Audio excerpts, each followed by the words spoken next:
अस्सलामुअलैकुम student, hope so आप सब खैरियत से होंगे। माय नेम इज़ ज़ाफ़रान और आज की इस वीडियो में हम बात करेंगे कि हम नॉन एग्जैक्ट डिफरेंशियल इक्वेशन को किस तरह से सॉल्व कर सकते हैं। अपनी पहले वाली कुछ कंसेक्टिव वीडियोस में हमने बात की है कि एग्जैक्ट इक्वेशन क्या होती है और हमने देखा कि कोई भी आपके पास डिफरेंशियल इक्वेशन जो कि इस फॉर्म में लिखी होती है वो एक एग्जैक्ट इक्वेशन होगी अगर आपके पास ये जो लेफ़्ट हैंड साइड है ये एक एग्जैक्ट डिफरेंशियल हो। अगर तो ये एग्जैक्ट इक्वेशन बन जाती है तो इसको हम सॉल्व कर लेते हैं और इसका हम सोल्यूशन फाइंड कर लेते हैं। लेकिन लेट्स सपोज हमारे पास ये जो आपके पास इस तरह की कोई भी डिफरेंशियल इक्वेशन है वो एग्जैक्ट इक्वेशन नहीं होती, मतलब वो नॉन एग्जैक्ट होती है, तो उसका सोल्यूशन हम किस तरह से फाइंड करते हैं उसी चीज़ को हम आज की वीडियो में डिस्कस करेंगे। So how to deal non exact differential equation, ये बहुत इंपॉर्टेंट क्वेश्चन है और इसी का आज हमने आंसर करना है। Answer, we can transform a non exact differential equation to exact differential equation by means of integrating factor. अब हमने क्या करना है कि आपके पास कोई भी नॉन एग्जैक्ट डिफरेंशियल अगर गिवन हो तो उसको आपने ट्रांसफॉर्म कर देना है एग्जैक्ट डिफरेंशियल इक्वेशन में और एग्जैक्ट डिफरेंशियल इक्वेशन का सोल्यूशन हम फाइंड कर सकते हैं।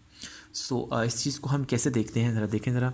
Late M X Y D X plus N X Y D Y equal to zero is non exact. Let's हम सपोज करते हैं कि आपके पास ये कोई डिफरेंशियल इक्वेशन है जो कि नॉन एग्जैक्ट है। नॉन एग्जैक्ट का तो हम डायरेक्ट सोल्यूशन फाइंड नहीं कर सकते। सबसे पहले इसको हम एग्जैक्ट बनाएंगे। एग्जैक्ट कैसे बनाएंगे? Bye means of integrating factor.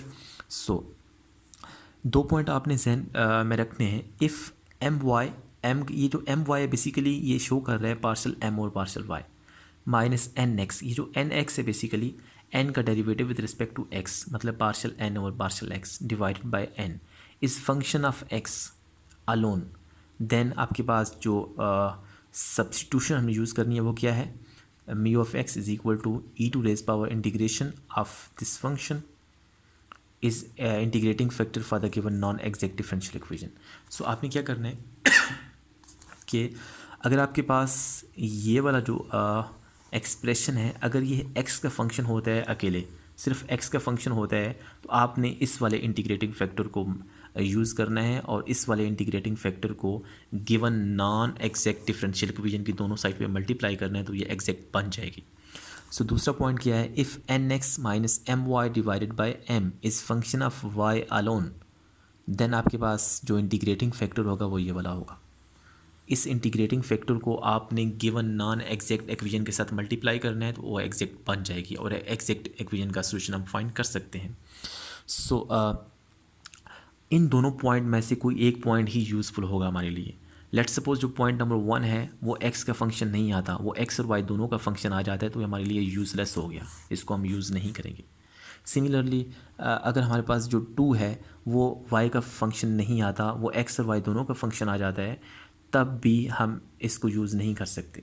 लेकिन मज़े की बात यह है कि इन दोनों पॉइंट में से कोई एक हम यूज़ करेंगे और लाजमी करेंगे।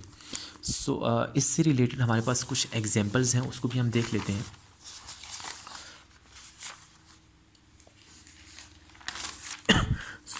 एग्जांपल नंबर 4 देखें ज़रा। एग्जांपल नंबर 4 हमारे पास जो है ये एक नॉन एग्जैक्ट डिफरेंशियल इक्वेशन है। हमने सॉल्व करना है इस डिफरेंशियल इक्वेशन को जो कि नॉन एग्जैक्ट है। हमारे पास जो डी एक्स के साथ टर्म होती है वो एम होती है और जो डी वाई के साथ जो टर्म होती है वो एन होती है। अब आप इसको चेक कर लें कि आया ये एग्जैक्ट है या नहीं। एग्जैक्ट के लिए क्या है कि आपके पास ये जो लेफ़्ट हैंड साइड पे एक्सप्रेशन है ये एग्जैक्ट एक्सप्रेशन होना चाहिए और एग्जैक्ट एक्सप्रेशन के लिए ज़रूरी है कि आपके पास ये जो है ना ये एग्जैक्ट डिफरेंशियल हो। और एग्जैक्ट डिफरेंशियल का क्राइटेरिया हमें पता है, पार्शल एम और partial Y is equal to partial N और पार्शल एक्स। एम की वैल्यू यहाँ पे पुट करें, इसका वाई के लिहाज से डेरिवेटिव लें, एन की वैल्यू यहाँ पे पुट करें, इसका एक्स के लिहाज से डेरिवेटिव लें, तो ये दोनों इक्वल आने चाहिए, तभी ये एग्जैक्ट होगा, अदरवाइज़ ये नॉन एग्जैक्ट होगा। पार्शल एम और पार्शल वाई हमारे पास एक्स आ गया और पार्शल एन और पार्शल एक्स हमारे पास 4x के आ गया। दोनों क्योंकि इक्वल नहीं है तो इसका मतलब क्या हुआ कि आपके पास जो गिवन डिफरेंशियल इक्वेशन है ये नॉन एग्जैक्ट डिफरेंशियल इक्वेशन है। अब हमने इसको एग्जैक्ट बनाना है। एग्जैक्ट हम कैसे बनाएंगे? Bye means of integrating factor. अब हमने इन दोनों पॉइंट को यूज़ करना है। सबसे पहले हम पॉइंट नंबर 1 में ये जो वाला जो एक्सप्रेशन है इसको हम फाइंड कर लेते हैं। इस एक्सप्रेशन को हम फाइंड करते हैं, अगर ये सिर्फ एक्स का फंक्शन आ गया तो हमने इसको इस इंटीग्रेटिंग फैक्टर को यूज़ करना है और इस इंटीग्रेटिंग फैक्टर को हमने इक्वेशन की दोनों साइड पे मल्टीप्लाई करना है। तो इसको हम देख लेते हैं। Given a non-linear differential equation is not exact, now we will find suitable integrating factor। कैसे फाइंड करेंगे इसको आप देख लें ज़रा। जो केस नंबर 1 था वो क्या था, my minus N X divided by N. सबसे पहले हम इसको फाइंड करते हैं। पार्शियल m और पार्शियल y की वैल्यू यहाँ पे पुट करें, पार्शियल n और पार्शियल x की वैल्यू यहाँ पे पुट करें। देखिए हमने यहाँ पे पुट किया है x minus 4x square x minus 4x divided by 2x square plus 3y square minus 20, ये बेसिकली n की वैल्यू है। देखिए आपके पास ये जो वैल्यू आई है केस नंबर 1 में x और y दोनों का फंक्शन है, तो ये हमारे लिए यूज़लेस है, इसको हम यूज़ नहीं करेंगे। अब केस नंबर 2 की तरफ हम बढ़ते हैं। केस नंबर 2 हमारे पास क्या था, N x minus M Y divided by M. यहाँ पे पार्शियल n और पार्शियल x की वैल्यू पुट करें, पार्शियल m और पार्शियल y की वैल्यू पुट करें। इसको हम सॉल्व करते हैं तो हमारे पास आंसर क्या आता है 3y। अब ये सिर्फ y का फंक्शन है, इसमें x नहीं है, तो इसको हम यूज़ कर सकते हैं। अब इस केस नंबर 2 को यूज़ करते हुए हम इंटीग्रेटिंग फैक्टर फाइंड करते हैं। सो आपके पास as N x minus M Y divided by M is function of y alone, so integrating factor would be mu of y is equal to exponential to raise power integration, इसको यहाँ पे लिखते हैं आप dy। अब आपके पास solve करने के बाद हमारे पास जो आंसर आता है वो y क्यूब आ जाता है। सो इस इंटीग्रेटिंग फैक्टर को आपने अपनी जो given non exact differential equation थी उसकी दोनों साइड पे मल्टीप्लाई करना है। सो मैंने दोनों साइड पे मल्टीप्लाई किया, इस साइड पर भी और इस साइड पर भी। अब आपके पास जो लेफ़्ट हैंड साइड है उसको हम सिंप्लीफाई करते हैं और सिंप्लीफाई करने के बाद हमारे पास जो लेफ़्ट हैंड साइड बनती है वो एक एग्जैक्ट एक्सप्रेशन होगा। इसको आप चेक भी कर सकते हैं। लेट्स चेक एग्जैक्टनेस के लिए आपके पास जो क्राइटेरिया है वो क्या है, पार्शियल m और partial y this should be equal to partial n और पार्शियल x। अब आपके पास जो dx के साथ लिखा हुआ है वो m की वैल्यू है। अब आपके पास जो m ऑफ x y की वैल्यू वो चेंज हो गई है। सिमिलरली जो dy के साथ लिखा होता है वो n की वैल्यू होती है और n की वैल्यू अब चेंज हो गई है क्योंकि हमने इंटीग्रेटिंग फैक्टर को मल्टीप्लाई किया है। सो m की ये वाली वैल्यू है, n की आपके पास ये वाली वैल्यू आ गई। m का आप y के लिहाज से डेरिवेटिव लें जो कि 4x y क्यूब आ गया, और n का आप x के लिहाज से डेरिवेटिव लें तो 4x y क्यूब आ गया, दोनों इक्वल हैं। तो इसका क्या मतलब है कि आपके पास जो given non exact differential equation थी उसको हमने एग्जैक्ट डिफरेंशियल इक्वेशन बना दिया है। अब क्योंकि ये एक एग्जैक्ट इक्वेशन है तो इसका हम सोल्यूशन फाइंड कर सकते हैं। इसका सोल्यूशन हमने बिल्कुल वैसे ही फाइंड करना है।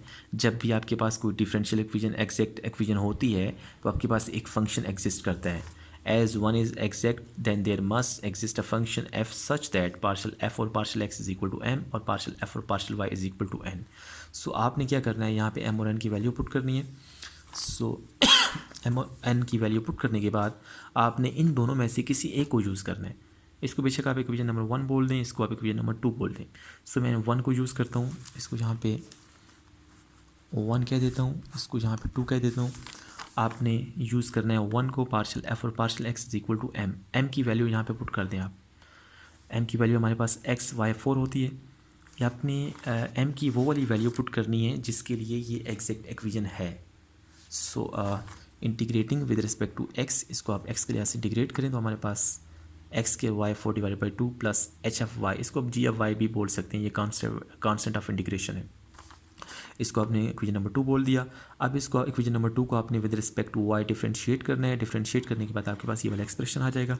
अब आपके पास पार्शियल एफ और पार्शियल वाई की वैल्यू हमारे पास मौजूद है जो कि एन के बराबर है। और एन हमारे पास कितना है, हमारे पास एन की जो वैल्यू है यहाँ पे मैंने लिख लिया है, आपके लिए लिखी है मैंने, यूज़ पार्शियल एफ और partial Y is equal to N, और एन की वैल्यू हमारे पास ये वैल्यू होती है। अब इसकी वैल्यू आप यहाँ पे पुट करें, टर्म्स को सिंप्लीफाई करें तो हमारे पास एच प्राइम की वैल्यू हमारे पास जो आती है H prime of Y, H prime of Y, इसकी आप कैंसिलेशन करेंगे। देखिए आपके पास ये वाली टर्म इस वाली टर्म से कैंसिल हो गई। अब आपके पास एच प्राइम ऑफ वाई की वैल्यू ये वाली आ गई। अब इसको आप इंटीग्रेट करें विद रिस्पेक्ट टू वाई तो हमारे पास एच ऑफ वाई की जो वैल्यू आ जाएगी वो ये वाली आ जाएगी। इस एच ऑफ वाई की वैल्यू को आपने यहाँ पे पुट करना है, इक्वेशन नंबर 2 में पुट करना है, यहाँ पे पुट करना है।